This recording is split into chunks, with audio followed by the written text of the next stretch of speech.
And my very first job after graduating, people say, like, what on earth do you do with a French degree? Well, I sold wine. I was a wine wholesaler. Each of the companies is trying to identify the area that they think is going to make the biggest difference. And for us, that's clearly sensing. Again, we've been working at this for, the better part of 20 years. And now we're at a point, which is really amazing, that there are 30,000 people with some version of a Percept device, either the PC or the newly approved RC. Patients will benefit from everything that we've learned about brain signals. Think about that.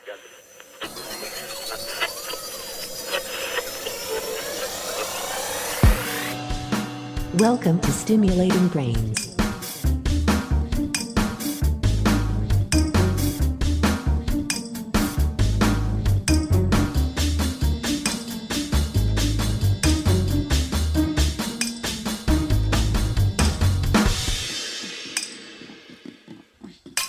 As a third installment of this podcast into key industry leaders in the DBS field, the following is our conversation with Amaza Reitmeier.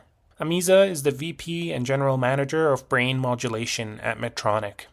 In this episode, Amaza takes us through what the future may offer, with some aspirational commentary on several potential opportunities for DBS and related therapies. It's important to note that some of the opportunities we discuss here are currently under development by Medtronic or others, and also that it may still be in early stages without a concrete plan or roadmap for incorporation into a particular product or therapy offered by Medtronic or others. Thank you so much for tuning into Stimulating Brains.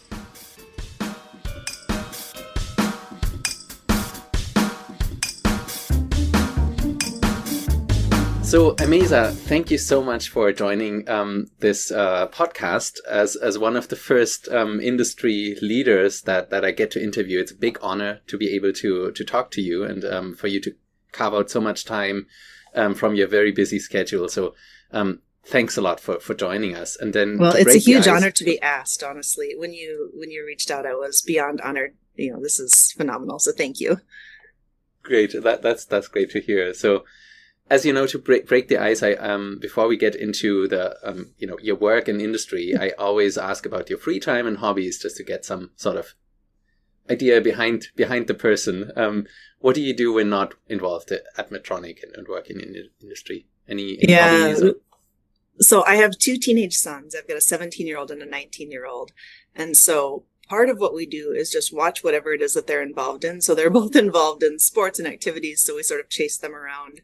My younger son is playing ultimate frisbee, volleyball, and basketball right now, so we watch him do that. And then my older son is a freshman in college, and he's heavily involved in triathlons and distance running, so we go watch him compete when we get a chance. And then my husband and I try to stay active. It gets, harder as you approach 50 to stay fit, but we do try. So in the summer, we like to spend time. We have the fortune to live on a lake, so I learned how to wake surf, which is really fun. If you've never tried it, highly recommend it. Oh, yeah. You got to give that a try. So wake surf, is that wakeboarding with a boat? Or yeah, well, so it's basically you take a boat and you fill it with water so that it sinks down low into the water and it creates a huge wave behind the boat, and then you can actually use a specially designed board to surf that wave behind the boat. So you don't have a rope, you're just surfing along behind the boat. It is really, really fun. You don't have a rope? I have not heard about that. Fantastic. You'll have to Google it, look it up. It's really fun. Okay, great. Or I can send you a video. Yeah, I love that. Of course. Yeah, great. Yeah, and we play pickleball. We've gotten into the pickleball craze, which, by the way, is big in the Parkinson's community too. There's a big pickleball for Parkinson's because people of any age can do it. So really nice, really nice. Okay, so yeah, and you live in Minnesota, right? I do. Yeah. Okay. Are you from that region originally? Yeah. I am born, raised, will probably die here. I love Minnesota. It's hard to get people to move here, but it's hard to get people to move away from here because it's a wonderful place to live. Yeah. So I grew up in very, very rural Minnesota in a place called Runestone Park, which is also worth a Google if you ever get a chance. Winston Park. Okay. Runestone, the Runestone Park. Yeah, and there's a whole story behind the Minnesota Vikings and the Runestone and why we're called the Vikings. That's pretty entertaining. Okay, wow. We'll Yeah. we'll certainly do that. So maybe as a very small tangent, I did a high school exchange as a student with Minnesota. So I spent What? I think 3 or 4 weeks in Northfield, Really? and Oh, wow. you know, my mom was a local school teacher in the other school, and they had a exchange for years with Watertown in Minnesota, also small town way. there. Oh, that's And so cool. Yeah, she was there every year, I think, and yeah. Yeah, so That's I have fantastic. Minnesota in my heart too. Oh, To I some love it. That's excellent. Good. Great. Okay, so going more into your fantastic career and very impressive career, who have been your key mentors and maybe also the key turning points that really led you to where you are now? Yeah, there are too many to mention, but two that were important on my DBS journey. One was Dr. Steve Osterly. So I got to know Dr. Osterly when he was our chief medical officer and chief technology officer for Medtronic. And we had gotten to know each other through strategic planning work that I was involved in. And he had been chartered to lead a project looking at brain targeted drug delivery.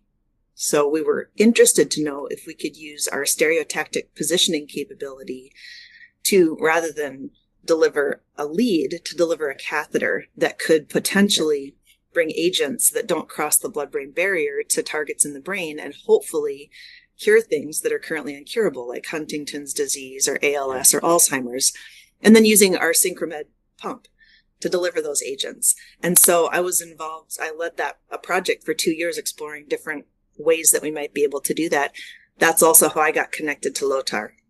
So Lothar Krinke was head of R&D at that time. He was super involved in business development, and then he was asked to lead the DBS business, and I had gotten to know him through this project around brain-targeted drug delivery. When he became general manager of the business, I basically asked him if he would let me run marketing for DBS, and he said yes, and that's how I landed in DBS. But Lothar was an amazing mentor for me. He's brilliant, obviously, as a scientist, but also as a business person. And he taught me, everything about the business and about DBS. And he was amazing. Fantastic. Okay. Yeah. Great. So, and any like key turning points beyond that?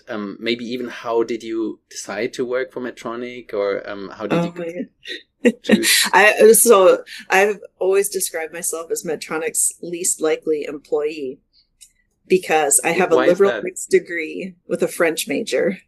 And my very first job after graduating, people say, like, what on earth do you do with a French degree? Well, I sold wine. I was a wine wholesaler. So I've seen that on LinkedIn. Yeah. Yeah. Fantastic. Okay. My very first business trip was to Burgundy and Bordeaux to meet with our producers. And that was really quite mind-blowing for me.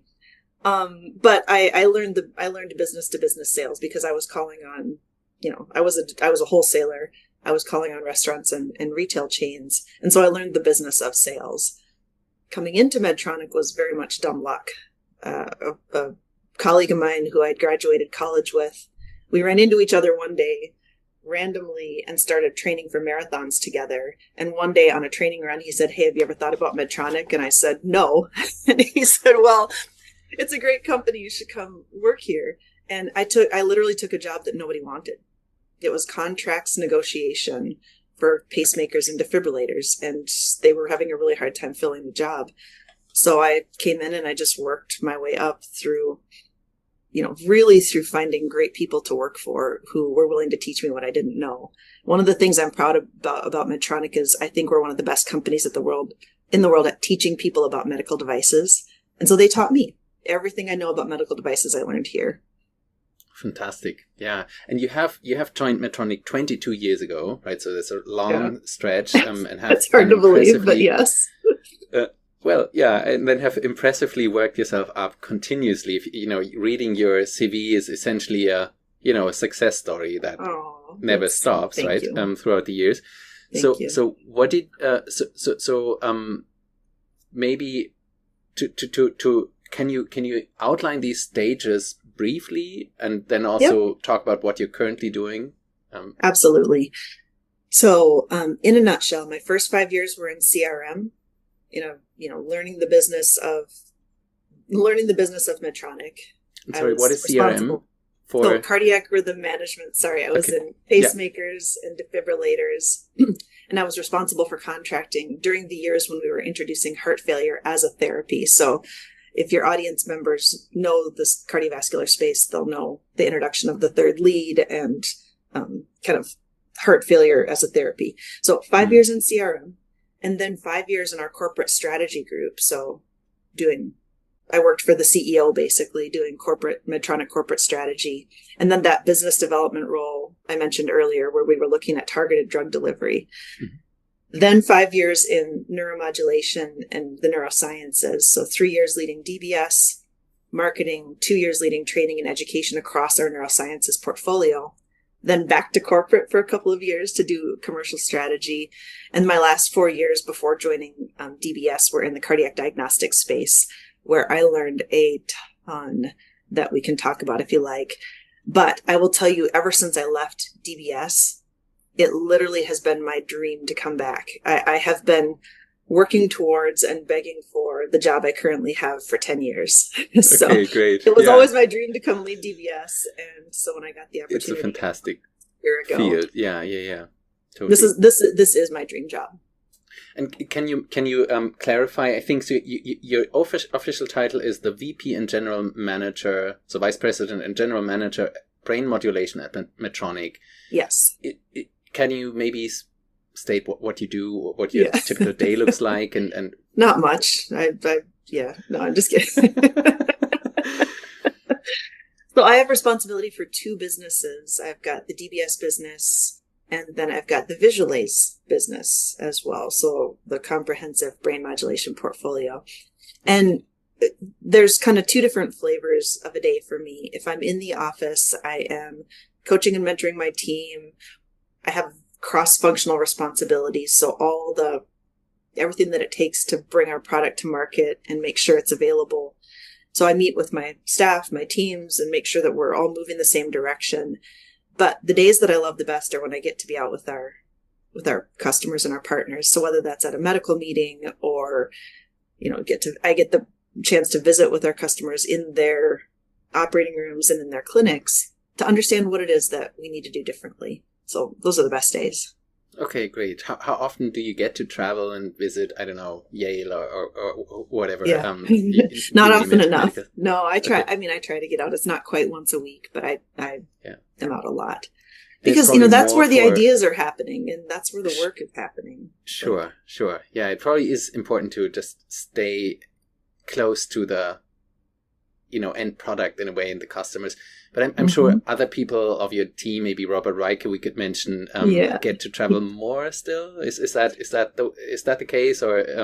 Yeah, it's pretty balanced. I mean, one of the things I truly believe is our scientists, our engineers, our clinical researchers need to be connected. They need to be out in the field, meeting with customers, meeting with patients, and so they try to get out as much as possible. And, it's nice now that the medical meetings are back. You get the opportunity for scientific exchange at these meetings. The COVID years were pretty dark. Of course. Virtual's fine, but it's not the same. Yeah, I totally agree. Yeah. On the other hand, a lot of traveling is exhausting, as I'm sure you know, and with kids and everything. Yeah. Okay. So maybe just to also further get an overview, how much maybe in percent roughly would you say you interact with R&D or the medical professionals that you just mentioned, or more the business side of things, or maybe sales? There are probably other domains that I don't even, have on my radar, but can you maybe break it down in a way that we better know what it is? Yeah. What exactly would you say you do around here? Right.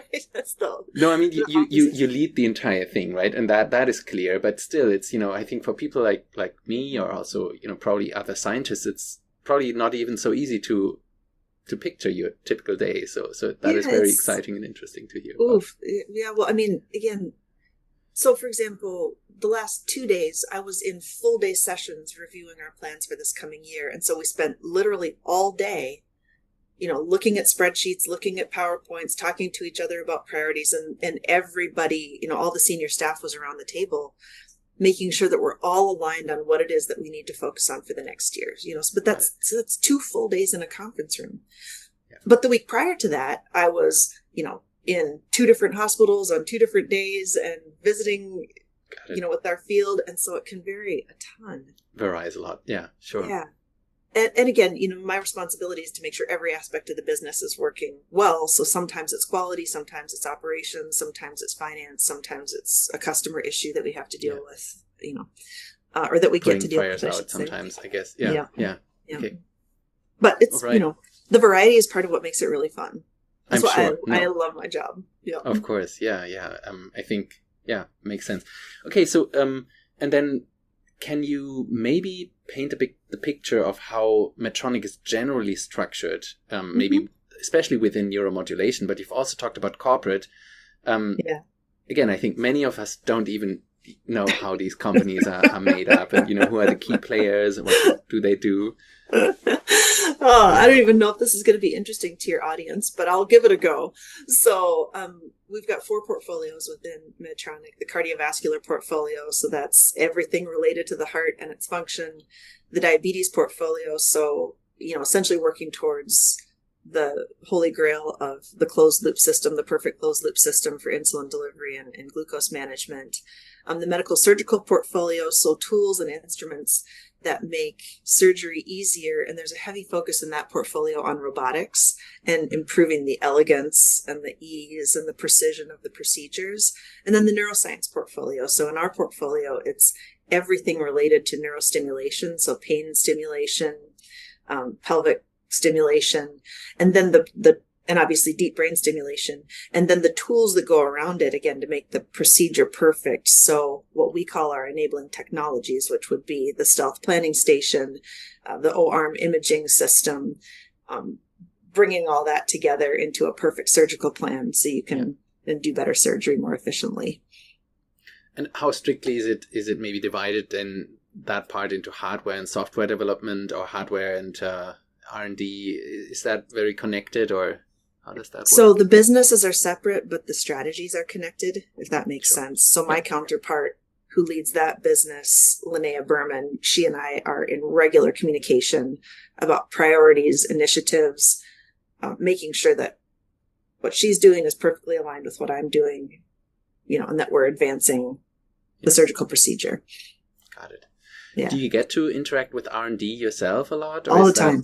All the yes, time. Okay. All the time. I love it. Can I picture that as you going to the labs and checking what they are doing, or how is that? How can we imagine that? Mostly when I go to the labs, I'm a distraction, to be perfectly honest. Because they have to stop what they're doing and explain it to me, not being an engineer or a scientist.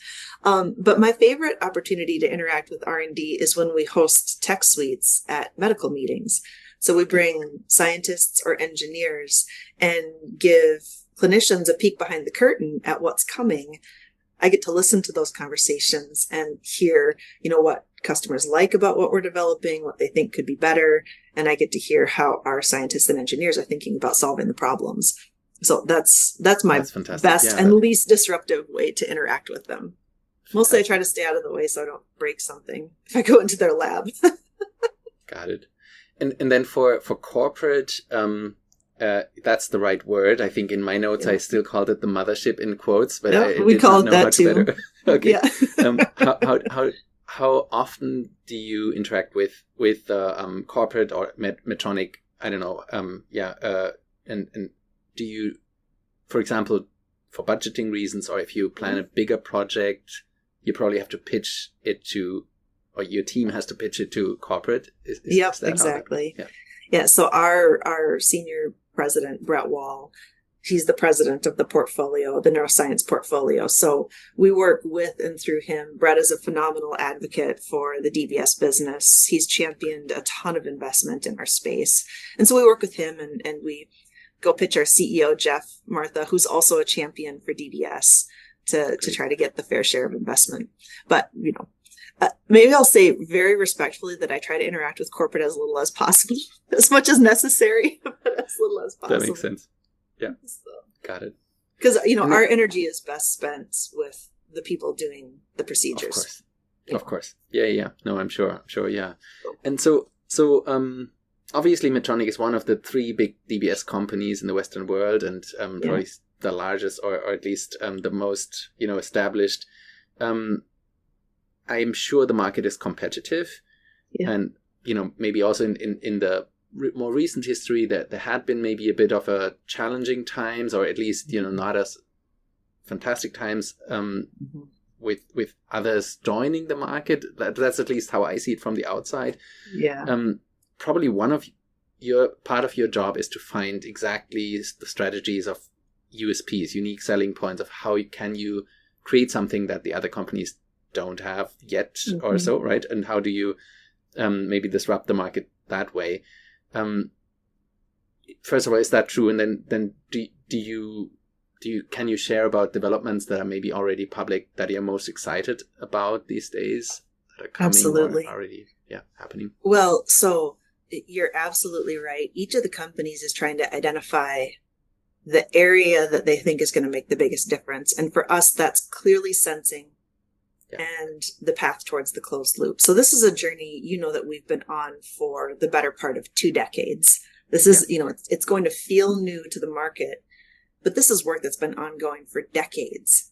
When I first joined DBS in 2012, we had 20 investigator-initiated research studies all around the world trying to answer the question, A, can we identify a brain signal? And B, does it matter if we can? Yeah. So what if you can detect it if it doesn't make a difference? There have been dozens of researchers involved in this work from, all over the world. Some of the legends like Helen Bronte Stewart, Phil Starr, Michael Oken, Peter Brown, Andrea Kuhn, just people who were really early champions and pioneers. You were probably involved. I did, I was in Andrea Kuhn's lab, and I remember, reading out the PC plus S signals from the very first devices. I think we even published the first PC plus S paper from Berlin, if I remember correctly. Exactly. I'm a co-author on it, but there was Julian Neumann. Congratulations, sorry. No, but this, I remember also that the reps told us at the time, this is a major initiative for Medtronic now, and they put a lot of investment into this, and I mean it has been a success story now with Percept really changing a lot. But you should talk about that. But that's exactly it. So again, we've been working at this for the better part of 20 years, and now we're at a point which is really amazing, that we're going to make it clinically meaningful for patients around the world. There are 30,000 people with some version of a Percept device, either the PC or the newly approved RC. Patients will benefit from everything that we've learned about brain signals. Think about that. Yeah, no, it's fantastic. I agree. Yeah. And so for us, the brain pacemaking space is getting to a place where cardiac pacing has been for decades. Rate responsive, physiologically adaptive, stimulation. And so making that real is going to revolutionize the brain modulation space. I think 10 years from now, we won't be able to believe that we didn't do essentially rate responsive brain pacemaking or physiologically responsive brain pacemaking. It's standard of care in cardiac pacing, and it will become standard of care in brain modulation. There's still obviously a ton to learn. And, we've just got now our first closed loop algorithm getting ready for submission to FDA and approval, so that it's super exciting. But that's where our strategic bet is. And I think it's going to make a difference, not just for movement disorders, but potentially for psychiatric disorders and other spaces in the brain. Yeah.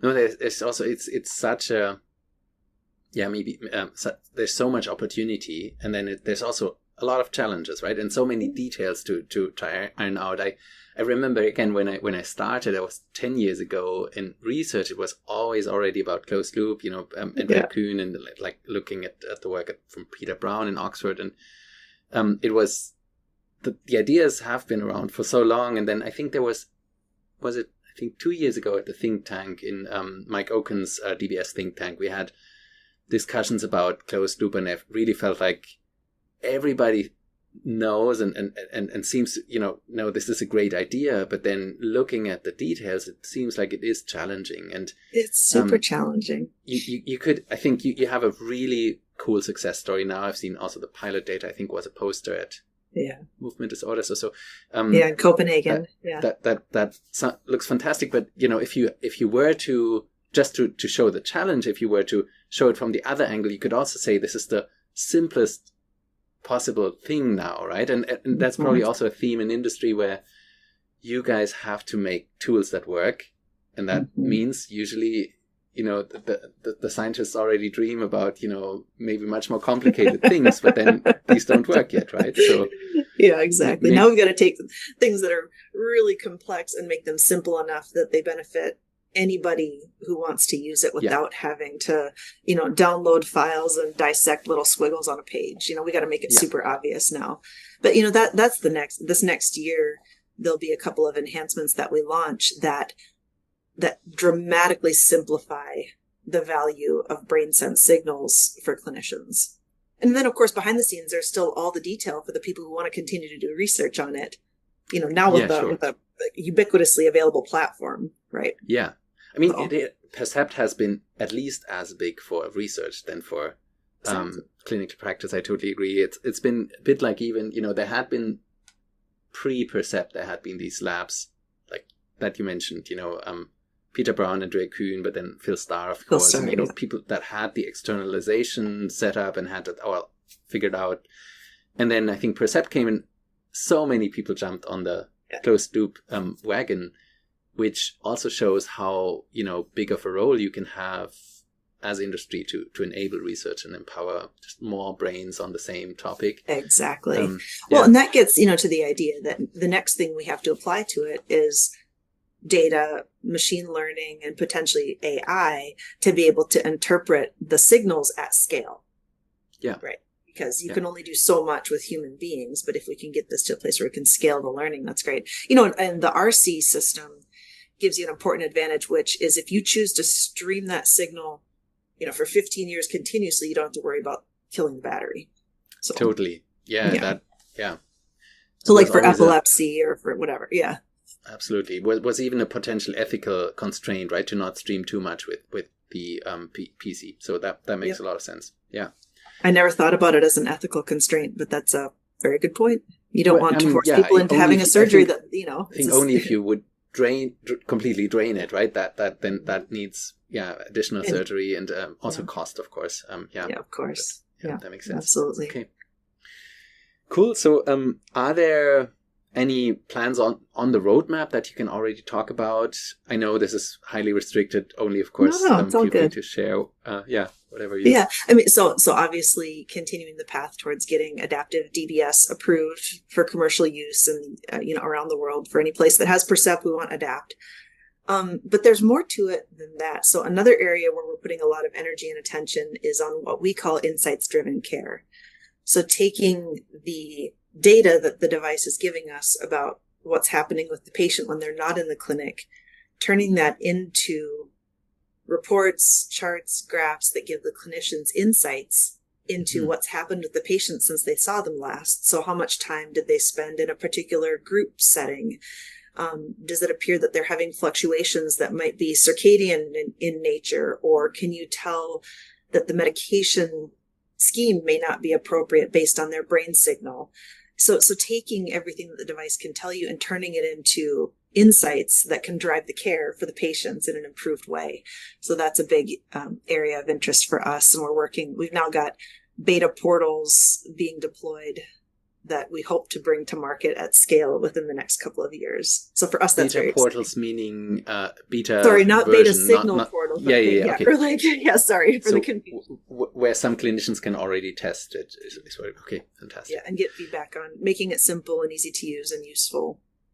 Is that the same story that the collaboration with Rune Labs as well ties into that? I assume, right, with Apple Watches and movement data. Very similar. Yeah, so we continue to explore whether a wearables partner could be something that would be useful. Whether that wearable signal is complementary to the brain sense signal. Yeah. It's a generally a fantastic idea to, the clinician always has the problem that they see their patient only once. It's a snapshot in a month or, and then, they see them 15 minutes or half an hour. So not a big period of their day, and then to condense some sort of more of their day and weeks into metrics makes a lot of sense to me, right? Yeah. Well, on the cardiac diagnostic side, so I spent 4 years in cardiac diagnostics. And when a person with a cardiac diagnostic device goes into the clinic, well, first of all, that data has been continuously uploaded to their clinician, since they've been seen. If the device detects a problem, the clinician is alerted and they can proactively contact the patient. And then when the patient comes in, they see this elegant, beautiful report of how they've done. I'm inspired by that to bring that level of insight over to the neuromodulation space where it just hasn't been available. And then you think, one step forward to getting towards alert-based care so that the clinician actually gets a signal when the patient's conditioning is worsening, when the condition is worsening, and then they can proactively call them in. So then instead of, every 3 months you're coming in whether I need you or not, if you're doing fine, I don't see you. If I see a problem, I bring you in. And then maybe it's, it's as often as needed, but not more than necessary. Love it. So for example, if beta, bursts get longer or whatever, or the beta power in general, so you would see that, or the fluctuations get worse, then there's maybe okay, got it. Yep, here's a signal that something has changed with this, with my patient. Come on in, tell me what's going on. Let's get this fixed. Or, you could also imagine a future where there's fall detection. And if you see 2 or 3 falls in a 24-hour period, you see, okay, something's not right. Bring the patient in. Right. Love it. That changes the game. That's very cool. And you mentioned before in the intro that you learned a lot in the cardiac field and could talk about that too. Mm-hmm. You already mentioned it briefly. Is that exactly what you mean, or were there other things? That's exactly what I mean. Yeah. Okay. Yeah. Again, so this idea of alert-based care on demand, insights-driven care, taking the insights from the device and presenting it to the clinician in a way that's useful over time for the life of the patient. All of that is standard of care in cardiac and needs to become standard of care in neuromodulation. So it's fantastic. Yeah. It's cool to have such a clear, role model where it worked already. Yes. And then I'm sure that makes a lot of sense. It makes the path clear in a way. My team launched the very first AI-based algorithms on a cardiac implantable device while I was in cardiac. And so that just gets me excited to think about what might we be able to do with all this brain data that we have. Can we do AI fantastic. For the brain in a not creepy way? Yeah. And I think maybe my 2 cents there, I think it has to go to long term, to not just switching on and off the same contact, but also even switching networks around, right? So I've been talking about that even here on the podcast quite a bit with people now, so probably the listeners. All the connectomics and, basically how do we better understand what exactly it is that we're doing when we're stimulating or sending a signal? Are we stimulating? Are we suppressing? Yeah, I mean, if it detects tremor, it should stimulate the tremor network, right? And if it detects bradykinesia, then it should, and it might, if the patient is talking and can detect that in the future, then we should avoid the speech disturbance side effect network, right? So I think there's a think if you could use like the accelerometer in the device to detect when a person is walking, standing or initiating movement, and then you change the stimulation. But not just on and off, right? But to actually switch between programs and maybe even different contacts. So I really see a fantastic avenue towards fusing these fields of maybe imaging and connectomics and the sensing and adapting between networks. So. Well, and that's a huge part of the partnership that we have with our enabling technologies group. Yes, I'm sure. So they have the DTI, they have the imaging, they have some of the most fantastic technology in the world for visualizing our leads. Now we just have to pull that over to the programming side. Yeah, sounds great, fantastic. Yeah. So great roadmap, and then maybe on the podcast I mainly speak with scientists and clinicians, and sometimes even had the honor to talk to patients too. But we haven't had many representatives from the industry yet. And you've mentioned before we started recording that you listened to the conversation with Todd Langevin, who was the first really. And I have a few more scheduled and interviewed. So we both know that many academics continuously wonder whether life in industry could be more rewarding or more interesting for them. Do you want to steelman the case of working for industry? I think you have not, worked much in academia, but I'm sure you know and talk to people and know, maybe can, what is fantastic about industry? Well, here's a point of view I'd offer you. If you're involved in academic research, you have the opportunity to influence and to shape the standard of practice across an industry, which is phenomenal. If you're involved in daily clinical practice, you get the opportunity to improve lives one at a time, which is really an amazing thing to do. When you come over to industry, you get to fuse those things together and get involved in work that might impact thousands or hundreds of thousands of people by pairing the knowledge and insights that you have from your clinical practice or your academic practice and translating that into therapies that have the opportunity to reach, again, up to hundreds of thousands of people. Yeah. What you do have to recognize is that working inside of a corporation has benefits, and it has some things about it that aren't that great. But by and large, when I've talked to doctors who have made the switch to industry, they say they do it because they want to be able to impact more people. Yeah. And we are the vehicle for bringing technology to market. So if that's motivating to you, it is a wonderful place to apply the knowledge that you have. Yeah. As long as you can deal with the politics of a corporation.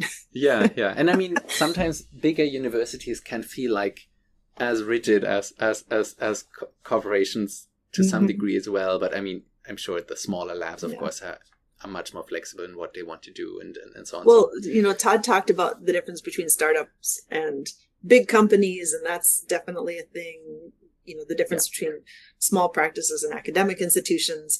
Within Medtronic, one of the things I love is we've got these little microcultures, like DBS, brain modulation has a microculture. We feel like this little scrappy company within the big mothership, as you referred to it. Yeah. But we have the opportunity to tap into the resources of the big company to make our little dream come true. So it's kind of the best of both worlds. Yeah, no, fantastic. And I mean, I have yet to meet the person that switched to industry and regretted it. But you never know if that was a selection bias, right? If only people go there that are of that type, then they don't regret it. So it's hard to know, But it's always one person that would be interesting for you to talk to is someone who went the other direction, which is Tim Dennison.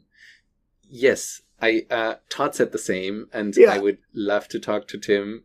I actually had reached out to him a few times, and now he even responded and said yes, but he seems busy, so we'll see if it actually happens. But I would love to talk to him. Yeah, I think he would be fantastic on the podcast too. Yeah. Well, and again, he was there for the origin story of sensing. It's amazing. Yeah. He's still an advisor for me, by the way. I stay regularly connected with him because he's doing such important work at Oxford. So. Great. How did you overlap at Medtronic? Were you colleagues or closely? Yeah, we were colleagues. He was in R&D when I was in marketing. That the first time I was in DBS. Okay. So all that work we were doing on the Brain Initiative, that was Tim. Great. He described to me brain sensing in the way that made the most sense, which is it's like trying to hear a whisper over the roar of a jet engine. Mm-hmm. Yeah. And that's always stuck with me. That describes how hard it is to do what we're trying to do. Yeah. And I mean, especially if you use the same contacts or close to where you stimulate, right? I think if you have a paddle to sense on the cortex, for example, then it might be, a bit easier. But do you have any opinion on that? Using a different site in the brain to sense where you stimulate, is that a thing you guys are? I don't know yet if that complexity is going to be worth it. Yeah. Because actually now with the Sensite lead, we have pretty good electrical isolation between the contacts.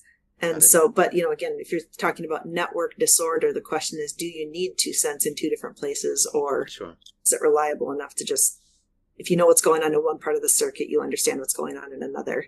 It's, the fewer things you have to try to get to coordinate, the easier it is. You want as little complexity as necessary. Yeah, that makes sense. So what is your feeling towards the general state of investments in the field of DBS and neuromodulation? Do we live in bullish or bearish times? I think maybe just as context why I come up with this is, so at the last DBS think tank, Cameron McIntyre, who has a lot of much more insight into industry than most of us, essentially pitched a talk which I found very interesting that we might be at the fork at the road where if we don't deliver more and show more growth, then investments might decline in the future in the field. Could you maybe share your thoughts on general how is the current state of affairs there? Yeah, it's a really good question. So I have a couple different thoughts in my head. One is I would not be doing it justice if I didn't acknowledge with tremendous appreciation the big investment that Jeff Martha and Brett Wall made in the DBS business to bring the Percept platform to market. So again, they saw the need to invest in a commercial grade platform for this and made a pitch to the board and a huge investment. So now we're capitalizing on that investment in Medtronic DBS space. We have to earn the next tranche of investment. And we'll do that through delivering innovation that really moves the needle, either because more people benefit and therefore a lot more people choose to get DBS, or we open, new patient groups that might benefit. So I think we're in a little bit of a prove it phase where we've got to deliver and then we earn the right for the next set of investment. But there's also an interesting, and I'm not sure yet if it's helpful or not, but there's a ton of fascination around brain-computer interface. These little chips and, like what Neuralink is doing, which that's a whole set of conversation we could have. But there's a lot of fascination with brain-computer interface. So what I would argue is Percept is actually a functional brain-computer interface device. It's just the computer's implanted, right? So we've got a little implanted computer. We interface directly with the brain. We sense signals and adapt. But there's a ton of potential discovery, therapeutic benefit in the brain-computer interface space. I worry that the hype is going to suck the investment dollars in that direction when it could go towards things like, for example, DBS for depression that could have a nearer term benefit. Yeah, and such a huge population as well. Do you want, since you mentioned we could talk about Neuralink, do you want to talk about it a bit or? Not a lot. Sure. I don't want to get into hot water. I think. Yeah. No, it makes a lot of sense. It's controversial. But there's excellent companies like Synchron doing work in this space. Yeah. Sounds great. And then, do you think a next breakthrough in DBS is around the corner? If so, what would it be? You mentioned depression. Is that your hot guess or? Yeah, well, my goal is going to be to make sensing and physiologic response to stimulation standard of care across more of the indications that we serve. And I'm optimistic that with some of the most recent discoveries by, Dr. Mayberg and Dr. Capel, the most recent paper in Nature showing a correlation between a signal we can sense and the presence or absence of depression symptoms, that gives me great hope that we can finally crack the code on depression. That's been also a multi-decades journey with a lot of course, forks in the road, as it were. Yeah. But if we could find a really reliable signal that correlated with correlated with symptoms, that could be the game changer. Of course. Yeah, that makes sense. Yeah. And just indication wise, maybe you as a private person, anything that you would, not even think you'd go into, but that you would find interesting to work with, or where you would see a potential that could be a new novel indication that could be helpful. Well, I don't know how much of this I can actually talk about. Sure. But Dr. Machado at the Cleveland Clinic has some incredibly promising pilot data around stroke rehabilitation, post-stroke rehabilitation. And his early results are amongst the most dramatic I've seen for any application, in my time with DBS. So if that could work, you really could offer something very unique to people who don't have another option for treatment. So anything around kind of neurorehabilitation, neuroplasticity, neuronal regrowth, that could be, if that worked, it would be amazing. And it's a huge field, right? Stroke is a big field. Yeah. Fantastic. The other area I think is underdeveloped and undertapped is epilepsy. And, again, I was inspired in our cardiac diagnostic space to say, okay, if we can detect cardiac arrhythmias, could we detect brain arrhythmias? Could we come up with a really reliable implantable seizure monitor that then also happened to connect to a stimulator that could detect Absolutely. It's sort of like the next generation of RNS and DBS combined, but less invasive and more elegant. Yeah, sounds great. I very much agree. And this might be another topic that might not be as easy to talk about, but what do you think about focused ultrasound surgery? And maybe from a business perspective first, because I heard from multiple centers that started fast that it even drove the numbers of DBS up, where you might think it could threaten DBS, right? But I've heard from many centers actually, including our own, but also Andres Lozano mentioned that it drives in more patients. And then, some that come in for FUS would get good counseling and rather go for DBS.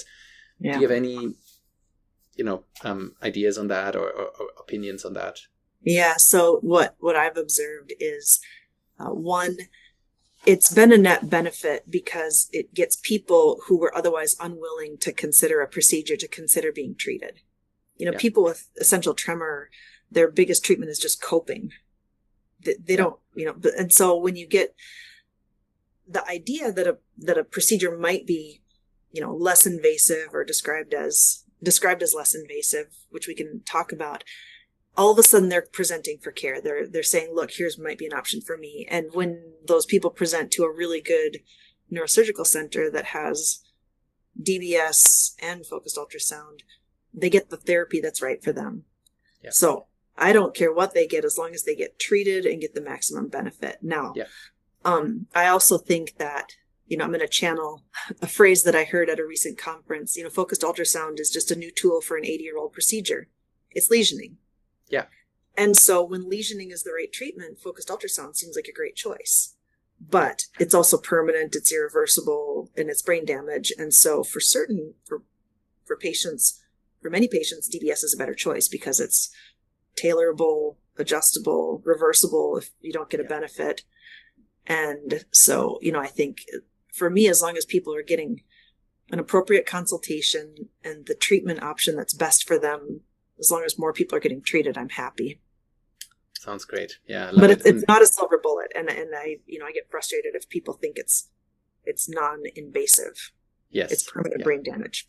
It is. Yeah. No, I totally agree. I think, incisionless is the better word, but even that, there is an incision deep down in a way, right? Exactly. So I get the point. I mean, I think most, at least the colleagues I talk to, they would counsel their patients well and tell them this is not non-invasive, right? So they might be drawn in with that idea. And then again, personally, I always wondered if I would get a disorder at a specific age, what would I choose? And it's really not an sometimes easy decision to make, but there are conditions, being already 80 and having unilateral tremor, essential tremor, it might be the right thing, right? And you go home the same day, so it could be. Yes.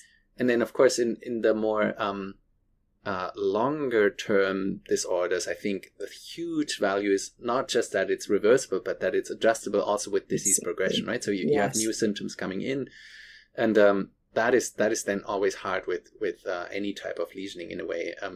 Even if, because we could always make the argument, maybe we're just not ready of finding the exact right site to lesion yet. But if we had that, then, but then the adjustment is still not possible anymore, and you cannot. Exactly. Well, these are dynamic diseases. Yeah. Parkinson's is a dynamic brain disease. Yeah. It is, and again, the perfect world is that if you have something that can be treated simply with a simple lesion, focused ultrasound is a perfectly good choice. Yeah. And it should be available.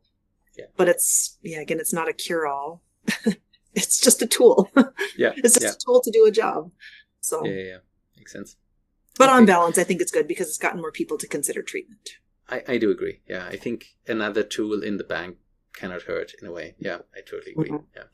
So you've been wildly successful in life. If you had to leave Medtronic, and I'm sure you don't want to, but if Andy Horn made you leave, what would the next step look like? So any dream you've I'll ever give thought you in the a I'll give second you my life, little I would. life plan. Yeah, sorry. Yes. So my goal is to lead the DBS business for the next 8.25 years until I turn 55, and then I want to retire from Medtronic. And when I do that, what I'd love to do is to do one of two things, or maybe both at the same time. One is to work with medtech companies who could benefit from the advice of someone who's been in industry and help them grow their ideas into products that reach the market. So work with small companies, venture companies, maybe even angel stage, and just help them get their ideas to market. And then the other thing I would love to do is teach. So I would love to be a professor of something if I have any skills that people would learn from, but I would love to teach. Or I'd just go back to school. I also have this little fantasy to get a degree from Harvard at some point in time. Oh, wow. Fantastic. You can help me. That would be great. Oh, I probably can't, but yeah, maybe by then I'll have more influence. But I think it's usually you could be my PhD advisor. Sure. Very much welcome to the lab, of course, if that is ever a real And then hopefully by that point too, I'll have some grandbabies, and I'll just spend time like cuddling my grandbabies or Since you talked about small companies and Todd that we talked about did something similar, I think in a way. What is fascinating about the small companies? Well, you get really close to the people with the ideas. Yeah. And, because again, you can count the employees typically, on 2 to 4 hands. Yeah. But you're right there in the middle of helping solve the problems, find a path, get things done. And so working with the people with the ideas is the most exciting part. You don't have the bureaucracy of a big company. You just work with the people who get to make decisions. Yeah. And that's fun. Really cool. Maybe to wrap up, also in the interest of your time, some rapid fire questions. Did you have any eureka moments in your career? Oh, yeah. I mean, one of a story that I tell a lot was my very first DBS procedure. So in 2012, I got the opportunity to go to Brisbane with Professor Silburn and Dr. Coyne. And they invited me in to see my first case. And so this was a gentleman who came into the hospital in a wheelchair. And he had that moment during the procedure where they turned the stimulator on, and he was holding a cup of water and his hand stopped shaking, and he looked at his hand and tears start streaming down his face because here's this simple act that he was able to do.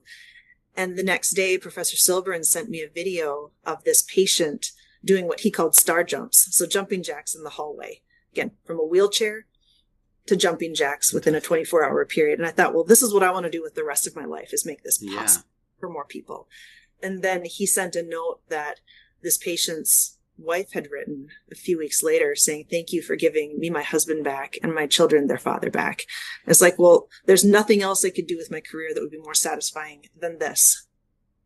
Yeah, love it. I think many of us, even also the clinicians or the researchers, have such a moment somehow, right? And I've also interviewed Patricia Limousin, and she's amazing. And she switched on. Did you know that she switched on the first bilateral SDN case ever? Just so phenomenal. And it's such a fantastic story. I think also Pierre Polak is also on the show. Also, I listened to that. That was so great. Same story, and I think both kind of say the same thing, and it must have been they really did not believe what they saw. I think Polak said, well, but he's on medication, and she said no levodopa, and he was walking, and this was it looks like a miracle. Literally looks like a miracle. You don't even believe your eyes.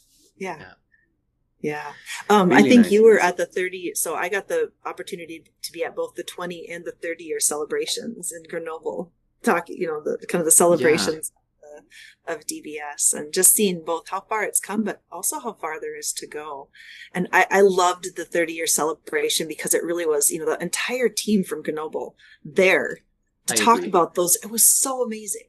It was fantastic. Yeah, no, I totally agree. I was too young for the 20, I guess, I was just starting off then, but it was of course, very great for me to even got to talk to Professor Benebit briefly. Me And too. seeing them all and just celebrating that success. And it was fantastic for me to talk to Todd to see the industry side of that, right? Because that's a tale not told much. And I really mean what I said in the introduction, that we owe it as much to Medtronic in a way to make this a thing. Could have been, probably some industry would have taken it up at some point, right? But making it maybe earlier or putting it out there and that well, it was only really fun for possible. me to hear those stories too. And again, some of the people that were most influential in my learning and understanding, like Franz Gehlen. You mentioned Franz Gehlen. Franz was there. I mean, we would not have advanced the field the way that we did without his meticulous understanding of what was necessary for a successful procedure. And, Steve Getz and Rob Rake, as you mentioned before, Paul Stupakowski, Scott Stanislavski, John Giftakis, like these are all people who, have just been involved for decades trying to make this therapy possible. Really a phenomenal group of people. Lisa Schaefer, she was one of my early collaborators on the drug delivery piece. So just, you feel like you're standing on the shoulders of giants being in this space.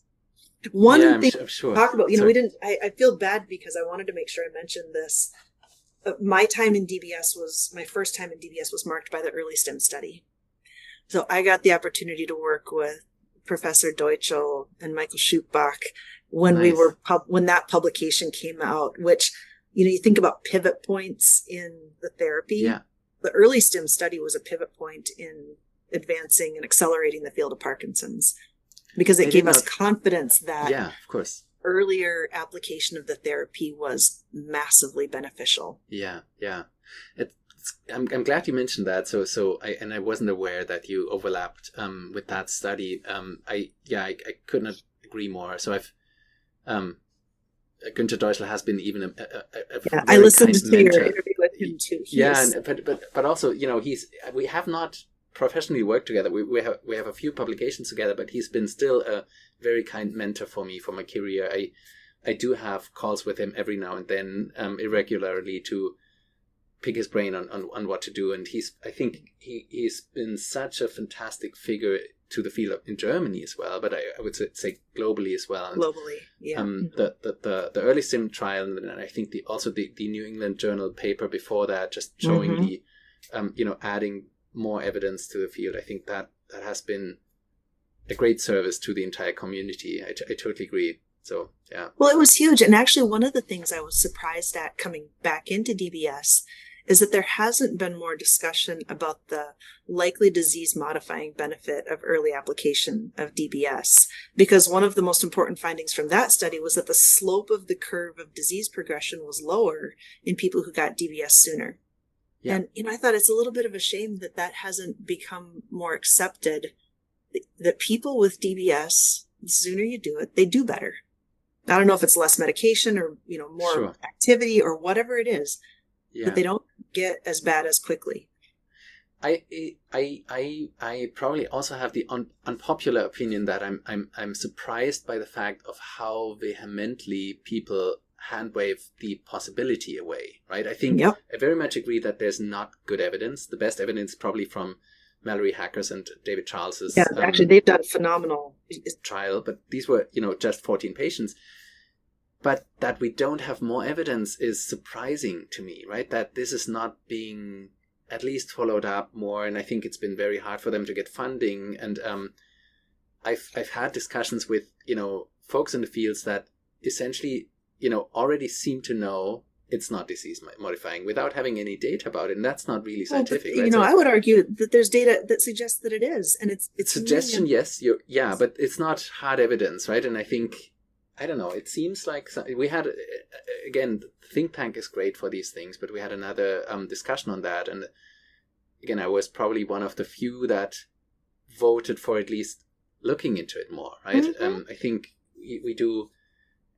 Of course, the argument is always to implant early can be dangerous and putting people at risk. So it's an ethical problem, but we have IRBs for that, right? We can see if it's ethical to do it or not. Yeah. And then I think we do a lot of things like for example, probing Alzheimer's disease or so, that are also not at all clear whether they will help. So I, as a scientist, I listened to your discussion with Todd about that with great interest, because again, when Todd was at functional neuromodulation was when I was in DBS, and we were really debating, does DBS for Alzheimer's work? And of course, there was the promising results for certain of the patients around white matter, but it just wasn't consistent enough. And it wasn't predictable who was going to benefit. This has been the problem with depression too. Inconsistent result. There's no doubt certain people benefit, but can you identify the right patients and then get the right target and do the right programming? Yeah. Of course. I mean, you probably always have to consider the marketing and not the marketing, the market factors of things, right? So absolutely understand. Well, like one of the conversations we have consistently with Dr. Oken is Tourette syndrome, because he's got a phenomenal database of people with Tourette's who have benefited from DBS. And we've never done an RCT on it. We've been looking into whether we can get humanitarian device exemptions so that at least it's possible to offer. But the problem with Tourette's is the market problem. It is never going to be a multi-million-dollar market. Yeah. That is a huge problem also for OCD. I think there has to be some sort of, for smaller indications, that it is easier to get things, or completely. Think if you'd, and I'm no expert in this, but I think, for example, lesioning does not have to be approved per site, if I'm informed correctly, but the device to make the lesion has to have an FDA approval. And so with DBS, it seems like it's very restricted to where you put the electrode, right? And it's the same rules for everybody. The clinicians can prescribe DBS for whatever they like. The challenge will be, can they get reimbursed for it? Yeah. Can they get paid? And we can't train or promote on indications that aren't approved, obviously. That makes sense. Okay. Yeah. All right. So still a lot to do there. I know. Do you, so we talked about eureka moments. I also always want to ask the opposite in a way. Do you regret anything in your professional life, or, did something go really wrong once? And so I feel like I've made every mistake you can possibly make in career development, but I don't really have any regrets, because the things that went wrong were the things that you learned from the most. And so, there's this thing about humans is we tend to only learn from our own mistakes. And so I've had some pretty embarrassing moments of, like, when I first became a people manager, I was such a bad boss that my only employee quit, so got it. Yeah. But you learn from that too. And sure. So now one of the things I focus a lot on is professional and career development. I want to make sure that my team feels supported, that working on my team is a good place to work, that you're going to get developed as a human being, respected as a person. But one of the running jokes on my team is that, like, if you want to get pregnant, you should come work for me, because my team is full of babies. People with babies. Wow, fantastic. That's great. Yeah. So I love to support parents in their career development, kind of, and make sure that people have an opportunity to grow and be challenged in their careers. So I've been really proud of that. Yeah. That's great. Any advice for young folks entering the field of neuromodulation at large? Could be industry, could be, clinics. Any idea? Yeah. I think the key to success in our field is curiosity. There is so much to learn. Yeah. And if you're a fundamentally curious person, this field is the most exciting in all of medtech, I think, because we're on the verge of being able to discover so many things and then make them really useful for people. Yeah. So stay curious. Know that if something doesn't work, it's okay. It's like the whole Thomas Edison's, like, I've not failed. I found 10,000 things that don't work. Yeah. So fail forward, fail in the right direction, be willing to challenge the status quo and stand up for what you believe in. Because there's unlimited opportunity for discovery in our field. Yeah, the brain is unlimitedly complex. So lots to discover. But this is the space for curious people. Great. Well said. And any advice for folks that would maybe coming from academia or clinical work to land an industry job? Do you have any general suggestions? Well, it's a little bit back to what we were talking about earlier in understanding the market dynamics. Just because something is a good idea doesn't mean that it's a good business. And so the reality is, on the business side, we have to prioritize. We have to make choices with the resources that we have. And that's the hardest part of my job, is deciding what to say no to. Mm-hmm. I would love to say yes to every idea that crosses my desk, and I can't. I have to choose. Yeah. Both because we don't have the resources, but also just the human capacity to do work. Yeah. And so when you come in from academia, it's hard not to get offended if your idea isn't the one chosen. Mm-hmm. Right. That makes sense. Yeah. So it's balancing the quality of the idea with the ability to sell it. That's very, very helpful. But maybe even more, for the younger folks, let's say postdocs from my lab, that want to go into industry, but may not be well connected yet, but might be great at what they do, either R&D or more the business side. Any tips that you could give of how best to approach the companies, or meet at conferences, or what's a good tip maybe that you could give to young folks that would be curious? So in general, I think this is true whether you are already part of an industry or wanting to enter an industry. Networking is key. You can look at who's presenting posters, who's on podiums, who's behind the scenes, and get to know them. So, in our research and technology area, we've got a phenomenal researcher, Abby Becker. So she worked in Peter Brown's lab and in Phil Starr's lab, and then she came to work for Medtronic, right? And so fantastic, she's kind of got the prototype of the perfect career that transitions from academia to industry. Or Rob Rake. Rob did the same exact thing. So if you go and you want to do that, meet Rob, meet Abby, talk to them about how they did it, get to know them, because it's all humans. Yeah. Right. Just get to know the people that you might actually want to go work for, and ask for a job. Sounds great. We're a company of human beings. And when it's just make that human connection, demonstrate curiosity, and pretty soon, we'll be dying to hire you. Sounds great. Okay. And then we've talked about the future a bit, but if you had to paint the bigger picture of where our field would be in maybe 10 or 20 years even, what do you think are the more long-term vision ideas there? Well, I hope this isn't too narrowly bound, but I'm going to stay within the field of implantable neuromodulation, because I do think that's an amazing field with a lot of runway. But I can imagine a tiny, elegant, sensing-enabled device that, that lasts for 20 years, that can sense and interpret your brain signals, that really does take all that we've learned and translate it into an elegant, seamless therapy for patients that they're more than willing to get, that we've gotten over the fear. We've got the tools now. We just need to make it a reality. Sounds but great. Small, simple, elegant, physiologically responsive devices that change people's lives for the better. Yeah. Unless we can cure the diseases. If we can cure them, that'd be even better. But I'll stay in my lane for a little bit. Yeah. Totally. And then any missed opportunities that the field should be doing more but isn't doing enough? Oh, man. I should have thought about this question.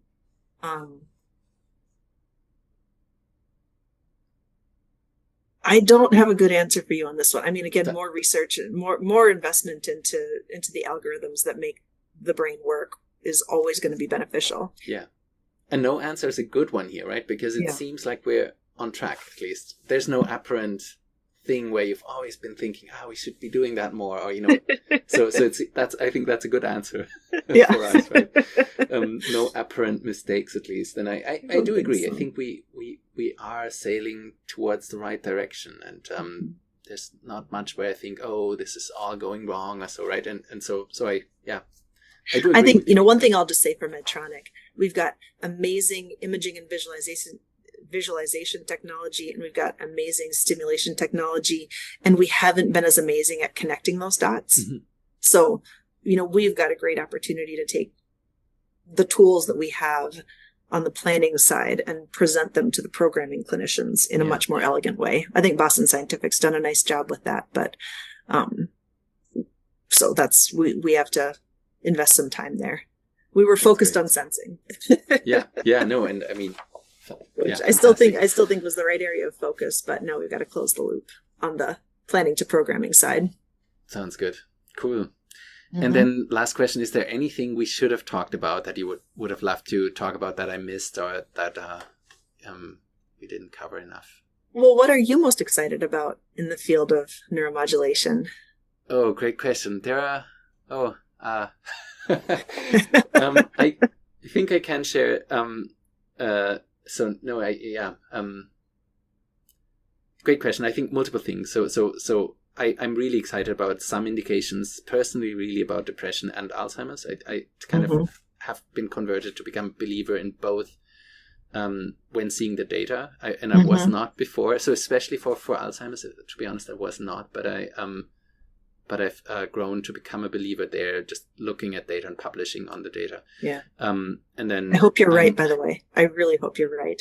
Yeah, and I mean, this is a belief, right? This is not, but I've been swayed by the data to be much more positive about that potential indication. Then similarly, we talked about it. I did one paper with Mallory Hacker and David Charles on looking at their 14 cases, and I also became convinced at least that there is the need to investigate that further, the early indications. So, what we and her work on the sweet spot targeting is really, really good. So that I think that's that paper. I'm sharing the last author on that. Yes.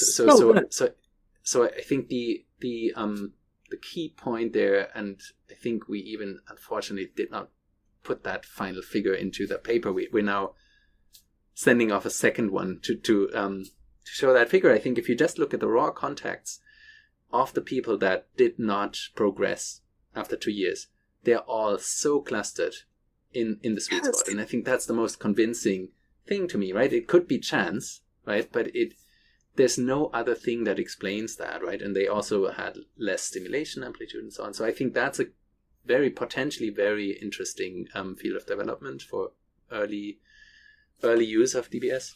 And then I briefly mentioned this fusing connectomics with sensing, I think could be phenomenal. That's a bit more future work because we have to really decode brain states there, right? More like detecting tremor from the signals and then using that, or detecting speech and so on. So there's still a lot of groundwork, but I think as a bigger vision, I think the way I currently see it, what closed loop would do, beta triggered closed loop would, have a brake in a car that you could very fast and rapidly switch on and off. And that's a really cool steering mechanism already, because you have an adaptive brake that could, steer the car really well, but it is limited to being a brake and not maybe switching gears in a way, right? Adaptively, which I would find very exciting to work on at some point too. Yeah. Good. So, I'm generally very excited about the field, right? So I very much think there's so much cool stuff we can do in both academia and industry and together, hopefully as well. So, agreed. Completely. What else would we rather do? This is so fun, isn't it? Yeah, isn't it? Yeah. So thank you so much, Amaza, one more time. I know how busy you are. I can imagine at least, and so this was really a big honor too. This was a delight. Thank you. I'm beyond honored to be asked. And if you want to continue our conversation at any time in the future, just know I'm in this for the long haul.